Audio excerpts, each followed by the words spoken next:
Hi, friends, and welcome to the program. Hey, we've got a great deer hunt coming your way today. We're going over to our friend Ryan Hopkins' place for part 2 of our annual archery deer camp.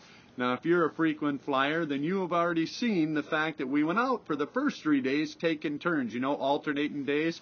And Ryan, on the third day, got into a really nice buck, and well, let's just say that all of his hunting story hadn't been written yet, not for this year.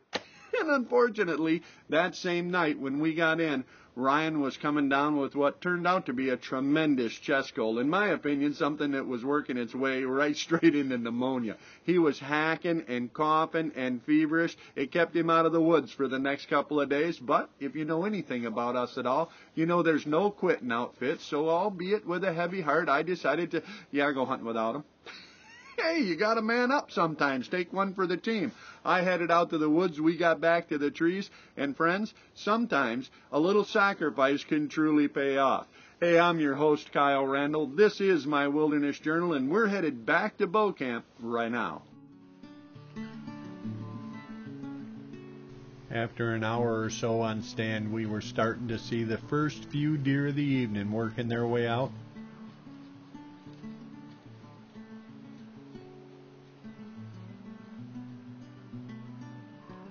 They were coming up out of the big swamp and headed onto the ridge searching for acorns. We had a really good mast crop this year, and the deer were still targeting them most of the time.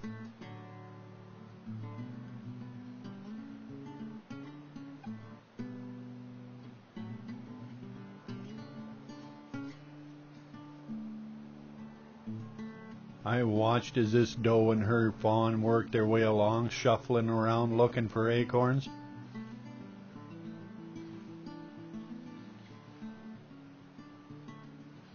And then the doe threw her head up.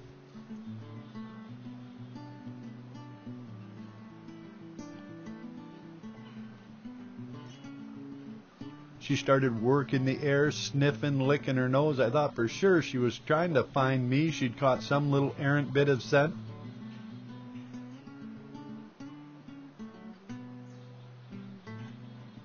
And then I saw her look over, and a small buck was working his way in up out of the swamp. Fortunately, she seemed a good deal more concerned with him than she was with finding me. This little guy worked his way into my fall scrape, started nosing around. He was acting just like one of the big boys, but it'd obviously be a few years before this was a shooter.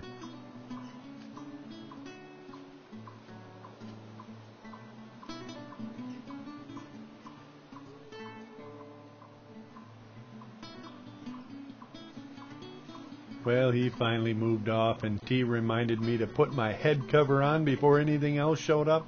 This is one of the things that I've tried to keep doing recently. Keeping my face covered seems to help a great deal, especially when some old doe is staring up there trying to figure out what I am.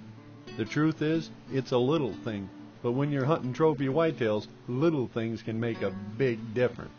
And speaking of a big difference, not 20 minutes later, a big buck was working his way down across the oak flat, coming off the ridge and headed more or less in our direction.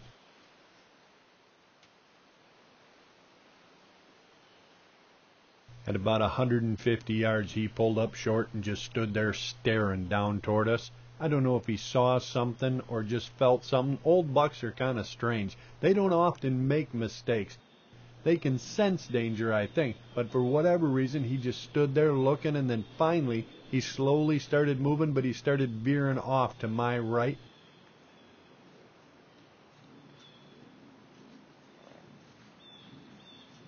He would look down there for the longest time, and then he just started moving off down the ridge. I did try grunting at him once, but it didn't seem to have any effect. He just kept moving down the ridge.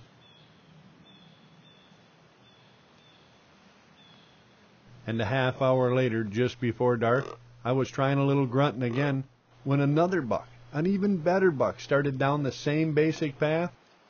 Unfortunately, he too made the left turn and kept working down the ridge. Neither one of these bucks ever came anywhere near bow range. I really thought I had that one hooked and was reeling them in. In my mind somewhere, I was already starting a fire and cooking backstraps. Everything was going perfect, right up until he observed a couple of does a little farther down the ridge and went off to visit them. That's the way it is, especially in archery hunting. Close? Well, many times it isn't nearly close enough. Still, the grunting, the rattling was obviously getting a little bit of attention. I wasn't seeing any more bachelor groups. There were some older bucks finally up on their feet and moving around. It'd be a few weeks yet, but the rut was obviously coming. The following morning it was so foggy I decided to set up in a pop-up blind that I'd put out a couple of weeks earlier. And even though it did take a little longer to get daylight out, the deer were obviously up and moving. This little guy worked his way across the food plot not 10 yards out in front of me, and not far behind him came this little forked horn buck.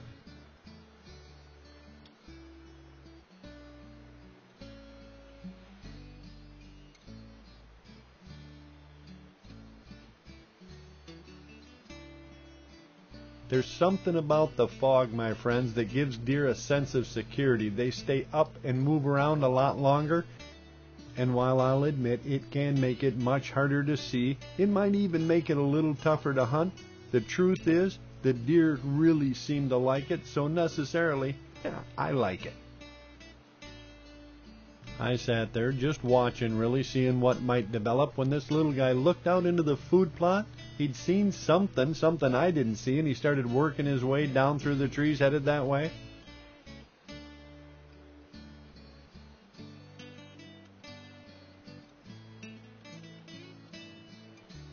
He went about 25 yards, and then he pulled up short and stood there staring. Even the fawn out in front of me started getting nervous. They started milling and looking, and then finally, that, friends, that is a buck. Here was a big old buck following some does up through the brush. He had to be 5 years old, 250 pounds, had a funky drop tine thing going on his right side. This is exactly the kind of trophy animal I was out there hunting. All I needed for him to do now was, quit chasing them girls and come on over and see me. Unfortunately, even my grunts couldn't entice him. He took off chasing them girls, and that was the last I saw of him. I did see a couple of more does and another small buck work their way out as it started getting lighter. I tell you, hunting in the fog is the greatest thing. The deer just keep moving. Friends, as long as there's fog in the air, you can bet Kyle will be in the woods.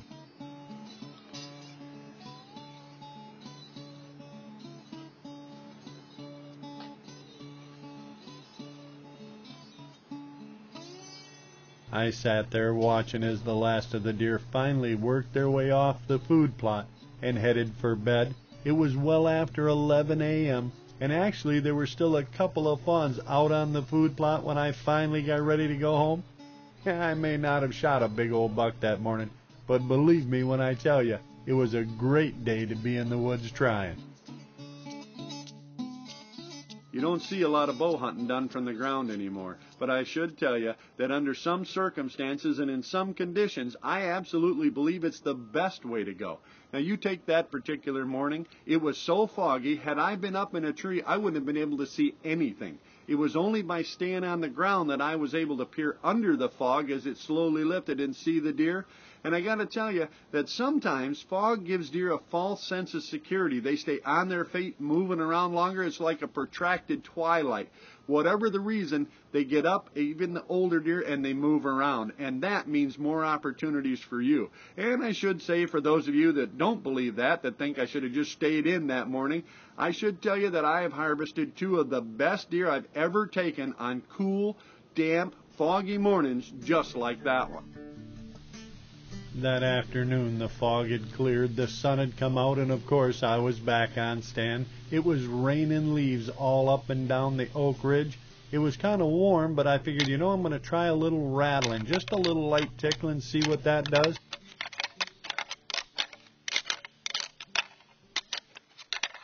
And friends, I'm happy to report that at least occasionally I still have a good idea. I could see what looked like a mature buck working his way up through the hardwoods. And then another buck, this one not quite as mature, popped out from I don't know where. He was just there, coming in on the other side of the tree. This was a dandy-looking 8 or maybe a 9 point. He looked good. He had a nice start to a great rack, but in fact he was only a 2-year-old. I kept an eye on him, and he calmed down and actually went to shuffling along looking for acorns. I had no idea where that first buck went off to. I never saw him leave the ridge, and I really couldn't get up and look around much. You know, this deer was plenty close enough to bust me if I got a little too crazy. All I could do was sit and watch. Not a bad job, but still, it was apparent that this was a younger deer. I really kind of wanted to have a look at that other deer, but like I said, he was just gone. This deer had great potential. He'd truly be something special in the future, but for now, believe it or not, I was going to have to pass. Yes, I know what you're thinking. But despite the temptation, I had to pass. That buck was just a 2-year-old, and on top of that, he was a 2-year-old with some real potential. If you give him just a couple of years to mature, he was going to fill out that shoulder area and his neck and an already impressive set of antlers.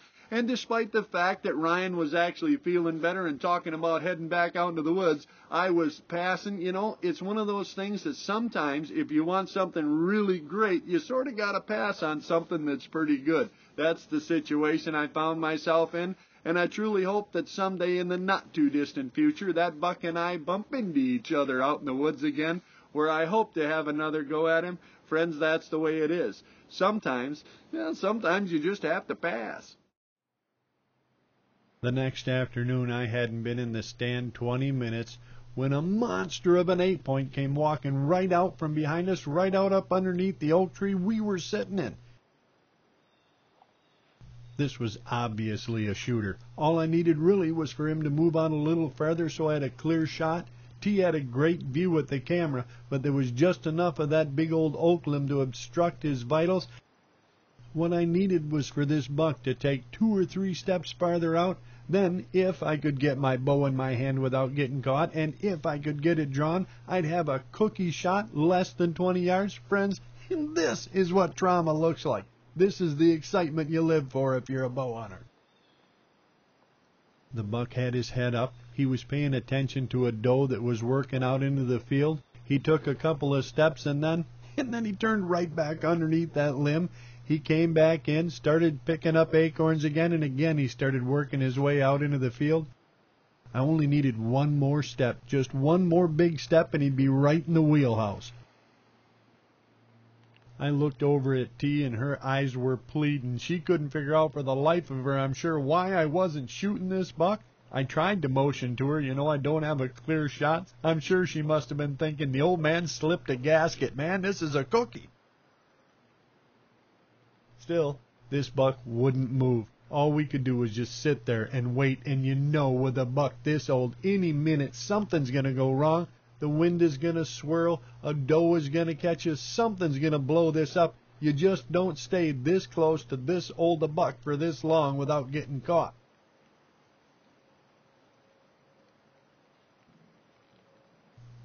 Friends, I don't know if you've ever had to sit and wait for a shot at a deer like this, but if you haven't, believe me, it is one of the most exhausting and exasperating and thrilling moments you'll ever live. You're needing just one little step to get your shot, and at any second this whole thing could blow up, something could show up and run this buck off. And then something did. An even bigger buck came running out into the food plot chasing a doe. He took one look at that 8-point, spun around, and came charging in at him.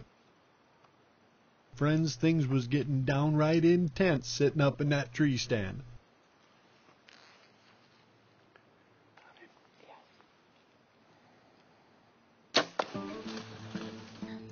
That's a huge buck. That's the trophy and Hopkins trophy whitetail right there. I think he's got one short tine busted off at eye care. That thing is gorgeous. I was trying to get on that 8-point, and he wouldn't come out from underneath them limbs. He kept messing with that doe. You could see him on the camera. I couldn't. No shot. And then that other buck come in grunting, following that doe. He turned and gave me just a tiny little window down through the trees there. Whoa. What a buck. Man. On a hot, steamy night, who would have figured? That is what bow hunting's about right there. Up close, in your face, monster bucks at Hopkins. Man. I can't believe. We've spent out here a whole week with Ryan. What a bow camp. Every once in a while, though, it does come together. What a deal. I gotta catch my breath. Wow. After letting my blood pressure settle somewhere south of 200 again, we got down and took up the trail with Ryan, and there in the fading light.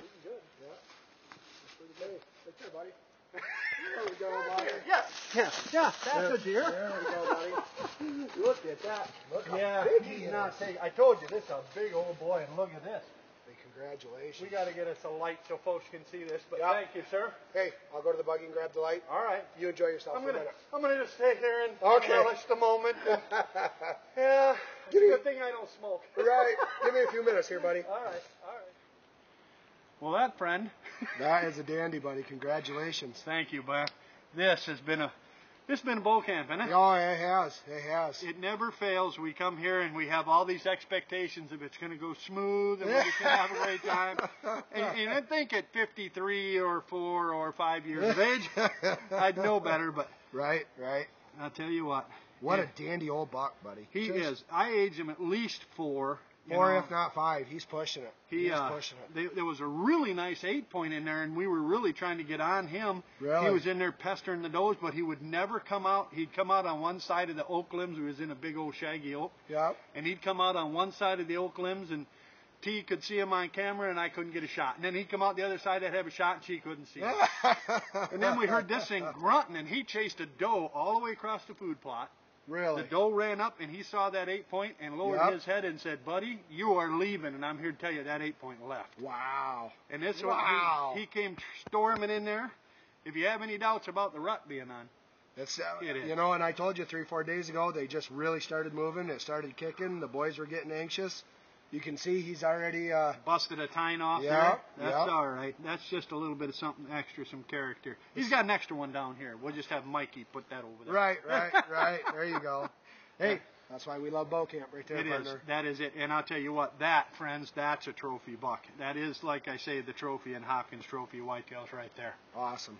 That Just was worth awesome. all the trouble. And I got to give a great shout out, first and foremost, to the Lord for bringing him to me, and to my professional tracker, camera girl / very best lifelong good luck charm, Miss T, without whom we'd have never found. This buck went a long ways. I shot and I thought I was low, and I was. It just clipped the bottom of his chest, opened him up. Yep. And when I thought I was shot too low, and we got over there and we found pretty good blood trail, and I thought, Good. well, you know, maybe it wasn't too low, and then it started to thin a little, and T goes, nope, here it is. She does it. It just drives me Yep. crazy. But you know what? The Lord and good luck helps every once in a while, buddy. I am a fortunate man indeed. Good deal. And that's what you get every once in a while. If you stick with Absolutely. it. Look at that. What a smoker. Well, Dandy you know buck, what this means. Now it's on you.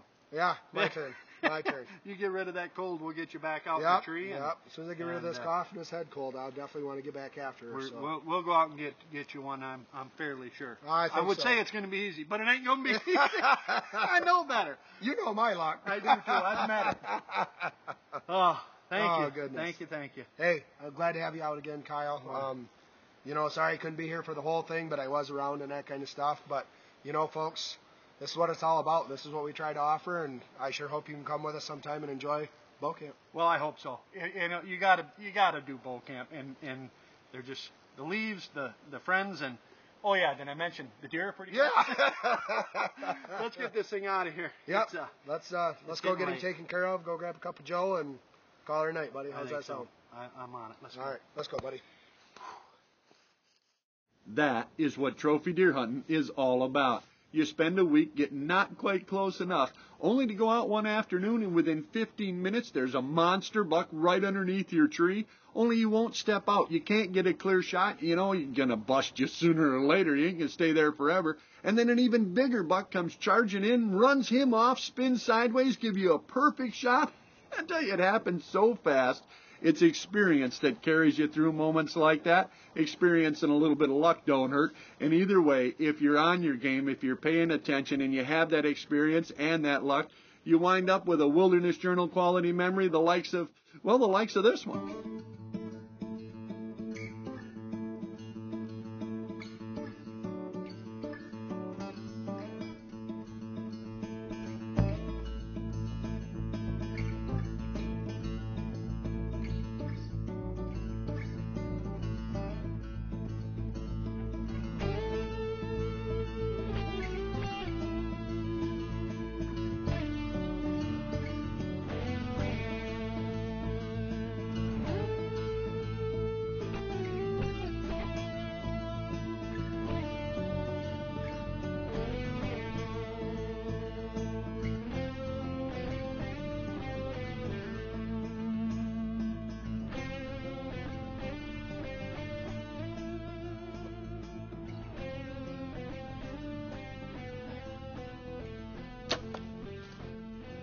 You gotta do bull camping.